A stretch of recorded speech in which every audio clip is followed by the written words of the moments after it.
Carlos Alcaraz versus Matteo Berrettini. Who? The Italian guy, good looking, plays a bit. Of course, I know who Matteo Berrettini is, and I know that he endorses but doesn't use the Head Extreme Pro.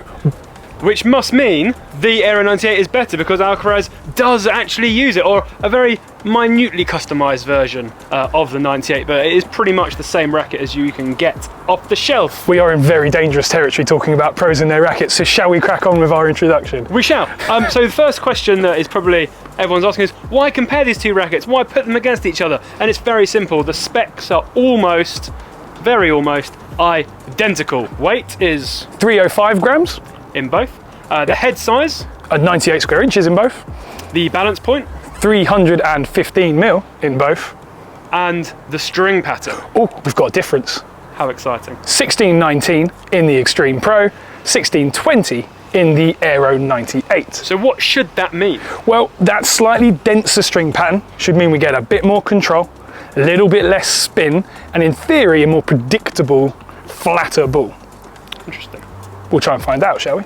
We have strung both of these rackets with Restring Zero, the 1.23 gauge, at £50. They were strung by the same stringer on the same day on the same machine, and have been used equal amounts only by us today, in fact. So it's a completely fair test. So it is really down to the racket itself to which performs best. We're going to put them through their paces and find out which one we would choose and why.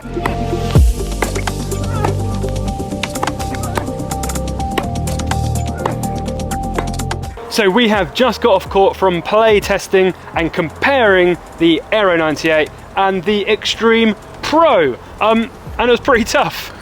Yeah, they're very, very similar. We have also tested their counterparts, the 300 gram, 100 square inch versions, and that was difficult as well. These are very similar rackets.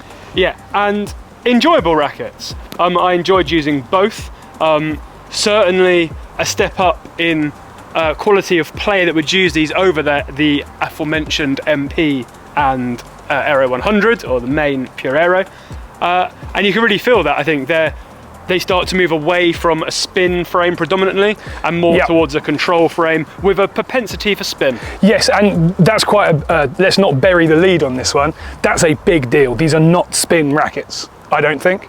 These are control rackets with a hint of spin. They are not spin rackets with a hint of control. And that's the main difference from the 100s to the 98s. The difference between these two is way harder to find, isn't it? Yeah, so if we just go through our normal categories, maybe we shall come to some consensuses on which one we prefer and why. Consensi? I don't know. Let's go with it. Yeah. We'll pretend that we know what we're saying. Power! Super important. Pace on the ball, especially in a 98 square inch head, you still be able to hit through the court, hit through your opponent. So which one delivers in that respect? Well, we haven't discussed this beforehand, so I don't know what Josh is going to say, but I'm thinking Aero. Yeah. So in the 100 versus the MP version, it was Aero very clearly. In this, a lot closer. Yes. Oh yeah, very similar. And I think that is probably in part the string pattern. Slightly denser string pattern, this one, so more kind of free power from the Extreme. Yeah. But overall, I guess from the slightly stiffer Aero, I would give Aero the nod on power, but only just. Yes, the merest hint extra. Serving, that's when I did feel it. Yeah. Serving first serve bombs, the Aero, whew, it was there. Spin, both spin rackets or part of spin families, but as we've already said, with that 98 square inch head, more tour frames, more pro player frames, so spin becomes sort of less important. But there is more from the Extreme, and this is entirely what you expect. It's got one less extra cross string, which means the string pattern is more open. So you've got a more open string pattern, the strings can move a little bit more, you get more movement at contact with the ball, you get more spin. It's really as simple as that. It's also more manoeuvrable generally. Yes. It's a bit whippier, a bit flippier, you can sort of throw it around, and therefore you can create more racket speed and create more spin, plus then you get that benefit of the string pattern. I would say that whilst the Aero 98 certainly can create a lot of spin, it still has that ability. When it came to a straight comparison, the Extreme does take spin. So we've got power for the Aero and spin for the Extreme. We're 1-1. Yeah. How exciting. Control. Can you control the ball? Can it be accurate? Can you be precise? Can you put the ball on a spot? Does it go where you want it to go? Can it rein itself in? Yes. All those things, as I was describing them, I was just thinking aero. I don't think I can put anything between them on that. Interesting. I feel very, very similar when it came to that. I think the one thing with control is I feel like when you're a bit under pressure and you've got a slightly abbreviated swing, bit shorter, maybe you're defending or you're reaching out for like a squash shot, whatever it's called, that the aero maybe is slightly better on that, so you get more control in difficult situations. But in terms of that's arguably maybe because of the power. Yeah, maybe. But it just feels like you've got a little bit more leeway from the more solid. It feels solid. Yeah. I say in terms of sending a ball out in a perfect situation, I'd be more than happy to drop it onto a target with either of these. Yeah, and that's interesting you say that, because now I think about it, I think you're right. I think that this stays stiffer, and when you're needing control under pressure, yes, this is certainly more stable. But actually, because I think it flexes a bit more. Yes. I actually feel like, yeah, you get a little bit more dwell time potentially, and also if you're playing flatter as well, then I feel like I maybe preferred the Extreme. This is kind of why I'm saying I can't really separate them. Yeah. I think maybe a better category here is attacking control, maybe the Extreme, defensive control. Yeah, maybe that's more stability. Yes, yeah. Defense, like, so again, dealing with, if you were dealing with, I don't know, I was going to say Andy Roddick, but that's too old school, isn't it? Raonic is too old school still. Yeah, Kyrgios? Ben Shelton. Yes. If I was dealing with Ben Shelton's serve, I would want this behind me. Yes. I wouldn't want the Extreme. No. Whereas if I was, I don't know, smashing Alcaraz off the court, then I'd want something with a little bit more give in it. Yes. Yeah, you could definitely beat Alcaraz using this racket. Yes. There's an endorsement, I tell you. Of course. So then feel, our last category. Again, I think a big difference here. Just like with the 100 square inch versions, I feel like this is way like stiffer, sharper. I know it's not a stiffer racket, but it feels stiffer in my hand. It feels, I don't want to say flimsy, it's the wrong word, but sharp and crisp. Whereas this feels like it's just a bit more racket to me. I think this comes back to what we were just saying about defending and stability. Yeah. And this feels more stable, more solid on contact. You get better response through your hands as you play the shot, which is what I think feel is all about. The Extreme gives you a different type of feel when you contact, because it's a little bit more, only marginally, but a bit more flexible. When it comes to looks, I think it's going to be hard to disagree that the Extreme and its kind of more modern, fresh look is significantly better than the Aero. It's hard to disagree, but our friends around the world certainly will. If anyone genuinely thinks this looks better than that, please leave in the comments, because I'd love to know where you're from in the world and your fashion sense and how blind you are. Yeah, my mind boggles. But then the kind of final point, which is important to all consumers, is price. The Extreme actually is at a significantly lower price point, about 25% cheaper.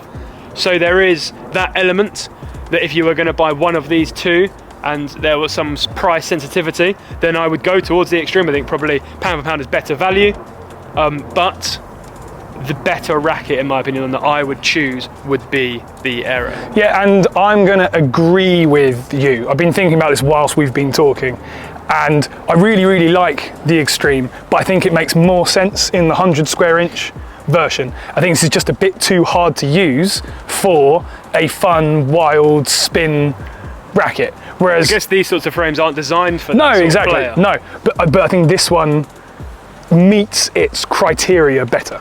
In terms of what these rackets are for, I think this makes more sense, and I think that's why I'd choose it. And actually, if you think about, obviously, its main endorsement from a player perspective, Alcaraz, it matches that style of play, that's sort of all court, all encompassing. Yep. You can serve volley, you can hit, you can play drop shots, you can smash winners off the back foot. The racket kind of supports that all encompassing game. Which is why it's so brilliant, and I think it is the jewel in Babolat's crown at the moment, the Aero 98. I think it's their best racket across all of the range.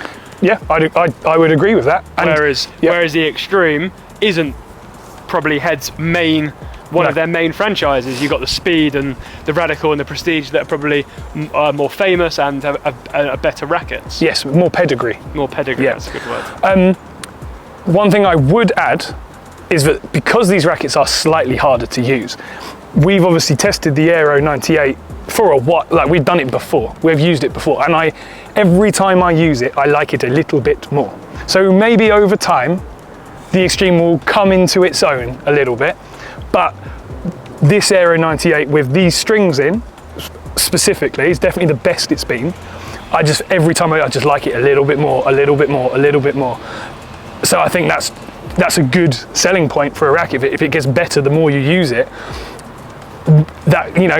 it shows that it is accessible, maybe not instantly. So don't give up on it too soon, I guess is my advice. So when it comes down to it, if you had to pick between these rackets, as maybe some of you watching are thinking, oh, I really want to invest in, I want to go to a 98 square inch head, but I've always used a spin racket. So these are probably two of the options, along with maybe like a Shift 99 Pro or a VCore 98 or something. Yeah. They're the sort of ones you're looking at. These two are going to be high on your list. Yeah. And I think it's going to depend on the type of player you are. Yeah, for sure. If you are generally a longer, whippier, flickier, wristier, faster swing, I'd be going Extreme. For sure.